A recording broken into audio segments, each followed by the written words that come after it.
শুনুন, আজকে রানা গাঙ্গুলিও এখানে এসছেন। আমরা সবাই আমাদের বাড়ির এখানের অ্যাডভোকেট থেকে শুরু করে আমরা সবাই এখানে লাইক আলির জন্য অ্যাপিয়ার করেছিলাম। একটা pure politically tainted biased investigation police এখানে চালাচ্ছে। মুখ্যমন্ত্রীর কথায় মুখ্যমন্ত্রীকে খুশি করবার জন্য লাইক আলিকে অ্যারেস্ট করা হয়েছে। লাইক আলি 10 তারিখে হাইকোর্টে একটা মামলা করেছিল। 11 তারিখ তার কপি এসে বারুইপুর থানায় এসে পৌঁছায়। ঠিক 12 তারিখ কোনো একজন ব্যক্তিকে দিয়ে আরেকটা কমপ্লেন করিয়ে ঠিক সেদিনকে তাকে অ্যারেস্ট করানো হয়। তদন্তের নামে প্রহসন চলছে। ঠিক আগের জামানায় যা চলতো তার ভাবশিষ্য হিসেবে একই কাজ এখানে ওনারা করছেন। আমার ভূমিকা কি গোটা ঘটনায়? ভিডিওতে দেখা যাচ্ছে আমি থানার পুলিশকে সাথে নিয়ে আমি মবকে বরং কন্ট্রোল করছি, আমি সেখানে মবকে থামাচ্ছি। আমার নামে আপনি একটা পলিটিক্যালি মোটিভেটেড বায়াসড ইনভেস্টিগেশন চালু করে দিলেন। 3-3টে এফআইআর হয়েছে। আমরা আমাদের সাবমিশনে বলেছি, এখানে রানাদাও রয়েছে, আমরা আমাদের সাবমিশনে বলেছি কতগুলো এফআইআর করবেন। আইনের ধজিয়া উড়িয়ে রেখে দিয়েছে।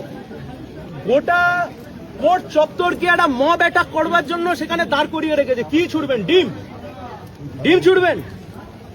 অ্যাকিউজ নিরাপদ নয়, অ্যাকিউজদের কাউন্সিল নিরাপদ নয়। This is rule of law. 2 মাস হলো ক্ষমতায় এসছেন, রুল অফ ল বলে কিছু রেখেছেন আপনি? শুধুমাত্র একটা সিপিআইএম এর লিডার, সে সেখানে ভোটে দাঁড়িয়েছিল। আপনি উদ্দেশ্য প্রণোদিত ভাবে আপনার মনে হয়েছে আপনি বিভিন্ন রকম ভাবে চাপ সৃষ্টি করে একটা নতুন করে পুলিশ কমপ্লেন করে তাকে আপনি অ্যারেস্ট করালেন। কখন? আপনি জানেন যে সময়তে হাইকোর্টে মামলাটা উঠলে সে একটা প্রোটেকশন পেয়ে যেতে পারে। আমরা আমাদের সাবমিশন করেছি, উনি রিজার্ভ রেখেছেন, কিন্তু এটা সম্পূর্ণভাবে রাজনৈতিক উদ্দেশ্য প্রণোদিত একটি মামলা, যে মামলা করে সিপিআইএম নেতা লাইক আলীকে গ্রেপ্তার করা হয়েছে।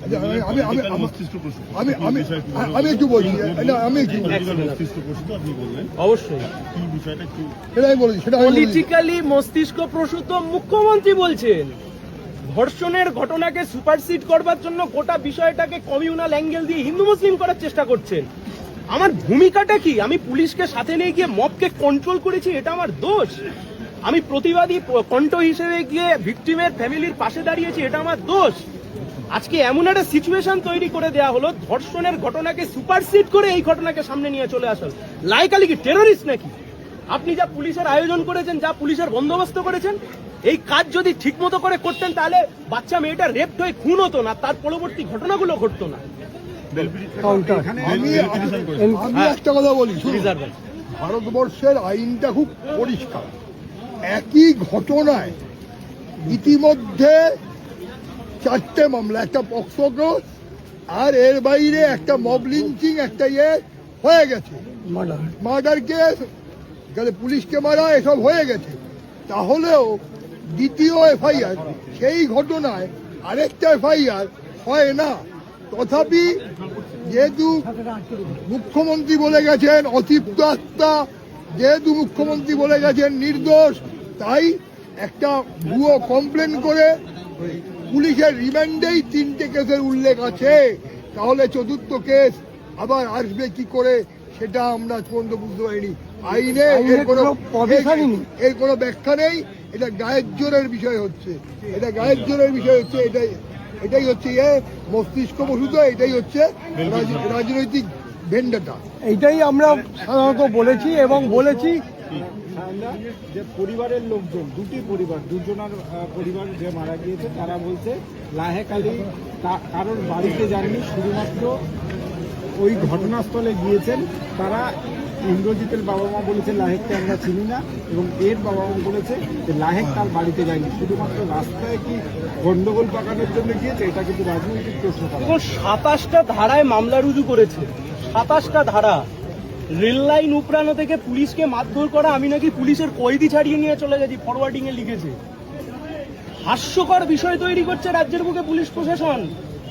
সেটাই তো বললাম আপনাদেরকে যে আমার একমাত্র দোষ, আমি প্রতিবাদী কণ্ঠ হিসেবে, আমার দল সিপিআইএম, আমি তার নেতা হিসেবে, প্রতিবাদী কণ্ঠ হিসেবে আমি যে ভিকটিম গার্লের পাশে দাঁড়িয়েছিলাম। অ্যান্ড হোয়াট অ্যাবাউট দ্যাট বিজেপির লিডার যার নাম বারংবার সামনে এসছে, তার কি অবস্থা আজকে? তাকে পুলিশ ইনভেস্টিগেশনের আওতায় রেখেছে। তাহলে আগের সরকারের বিরুদ্ধে যা যা অভিযোগ উঠতো, যে তদন্তের আগেই তদন্ত করে ফেলতেন মুখ্যমন্ত্রী, আজকের মুখ্যমন্ত্রী তার শিষ্য হিসেবে একই কাজ করছেন, আলাদা কোনো কাজ করছেন না। মুখ্যমন্ত্রী সুপারভিশনে কোনোদিন তদন্ত হয়? এসপি সুপারভিশনে তদন্ত হয় আমরা জানি, আইপিএস র্যাঙ্ক অফিসারের সুপারভিশনে তদন্ত হয় জানি, মুখ্যমন্ত্রী সুপারভিশনে তদন্ত হয়। সেজন্য আমরা বলেছি দিস পলিটিক্যালি ভিশিয়েটেড। পলিটিক্যালি পলিটিক্যাল ভেন্ডেটাতে করেছেন। বিমান ব্যানার্জি গেছিলেন, বিমান ব্যানার্জিকে অ্যারেস্ট করা যায়নি। ঋতব্রত ব্যানার্জি গেছিলেন, ঋতব্রত ব্যানার্জিকে অ্যারেস্ট করা যায়নি। গুড তৃণমূলস লায়ক আলীকে অ্যারেস্ট করেছে, কারণ কমিউনিস্ট পার্টির লিডার। করতেই পারে, কিন্তু দেশের সংবিধানটা এখনো রয়েছে, প্রতিবাদী কণ্ঠকে এইভাবে থামাতে পারে। 27টা সেকশন 27টা সেকশন যার সঙ্গে কমপ্লেন এবং রিমান্ডের কোনো